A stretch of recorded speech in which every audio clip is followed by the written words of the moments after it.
Ada orang-orang tertentu yang ketika dia beramal ingin mendapatkan surga. Lihat, itu bagian dari keikhlasan, boleh.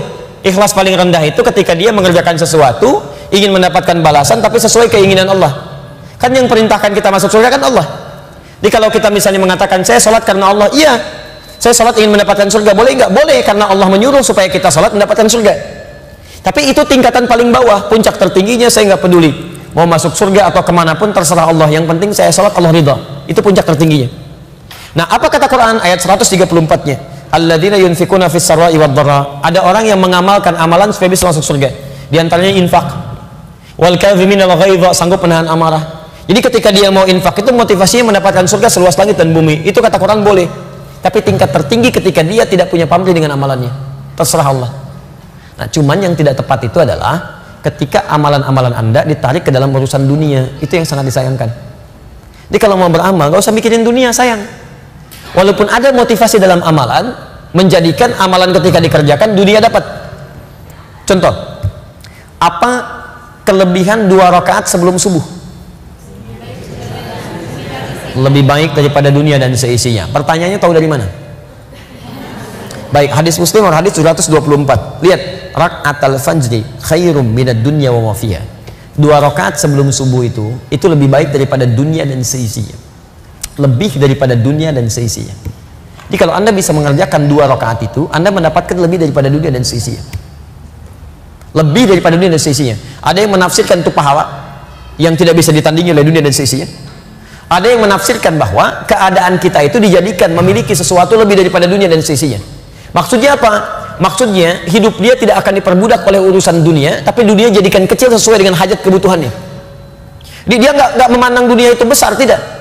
Ya, orang yang memandang dunia itu besar itu menunjukkan ada nafsu yang besar dalam dirinya sehingga setiap yang dilihat diinginkan. Ahli 2 rakaat sebelum subuh itu dia memandang dunia kecil. Saya nggak butuh. Yang saya butuhkannya yang saya ambil.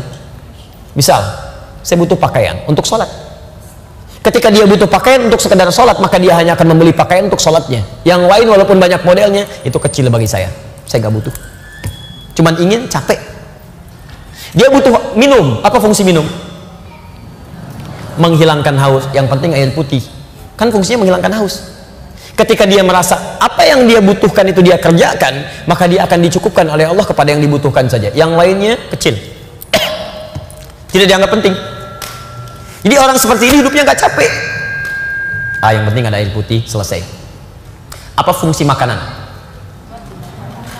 Yang penting ada makanan. Jadi malam-malam nasi ada, kebuli aja, nasi goreng ada, masya Allah. Nggak enak pengen nasi goreng kebun sirih, masya Allah.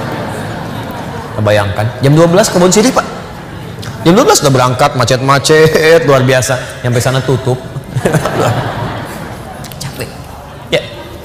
Jadi saran saya, misal ada janji banyak di Al-Quran, misal mohon maaf ya, orang-orang yang infak itu, yang sedekah itu diberikan balasan minimal 700 kali lipat, ada 10 kali lipat. Tapi ketika Anda akan infak, Anda nggak usah mikirkan balasan, infak aja dulu. Karena pemberian Allah itu tidak harus langsung berupa balasan dalam bentuk yang Anda pikirkan. Misal ada orang perhitungan gini, kalau saya berikan 5.000 saya dapat 50.000. 50.000 pemberian Allah itu belum tentu dalam bentuk uang.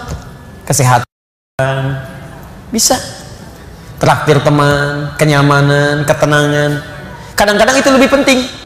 Pak Ustadz, bolehkah kita beramal tapi berharap dikembalikan Allah berlipat-lipat? Ada Ustadz berceramah, siapa yang beribadah berharap pahala, maka rusaklah tauhidnya. Kita mesti berharap hanya Allah semata. Ini dia tidak sesuai dengan Al-Quran. Wasari'u ila maghfiratim min rabbikum, bersegeralah engkau kepada ampunan Allah. Wa jannatin, minta surga. Allah nyuruh kita minta surga. Kenapa tak boleh minta surga? Dalam hadis, idza sa'altumullaha fas'aluhul firdaus. Kalau kau minta sama Allah, mintalah firdaus. Ya Allah, masukkan kami dalam surga firdaus. Amin. Mana orang beribadah minta surga? Boleh. Kalau saya minta berlipat ganda, aku bersedekah 1 juta, minta 700 juta. Ya boleh. Mana dalilnya? Kamathali habbah, 1 biji, ambatat 7 sanabil, tumbuh 7 cabang. Wa fi kulli sumbulatin mi'atu habbah, dalam satu bulir ada 100. Wallahu yudha'ifu liman yasha. Allah lipat gandakan sesuai kehendaknya. Maka masih dipayungi dalil Quran dan Sunnah. Ada jamaah kita yang ngaku ke saya, Ustadz, zakat saya keluarkan setahun 25 juta. 25 juta setahun, berarti 25% dari 1M. Berarti Bapak setahun dapat 1M? Enggak, saya cuma dapat 300. Oh, Bapak salah hitung. Kalau 100 juta, itu 2,5 juta. Kalau 300 juta berarti 7,5 juta. Kenapa dikeluarkan 25 juta? Saya mau mancing Pak Ustaz. Saya pancing 25 supaya Allah keluarkan 1M. Mantap, mantap. Tapi sayangnya cuma satu lah yang model begini. Oleh sebab itu kita beramal, tapi jangan lupa, wa ma umiru illa liya'budullaha mukhlishina lahu. Beramallah karena ikhlas, tapi minta surga, tidak merusak keikhlasan. Wallahu a'lam bishawab. Saya kembalikan kepada Al-Mukarram. Terima kasih. Wassalamualaikum warahmatullahi wabarakatuh.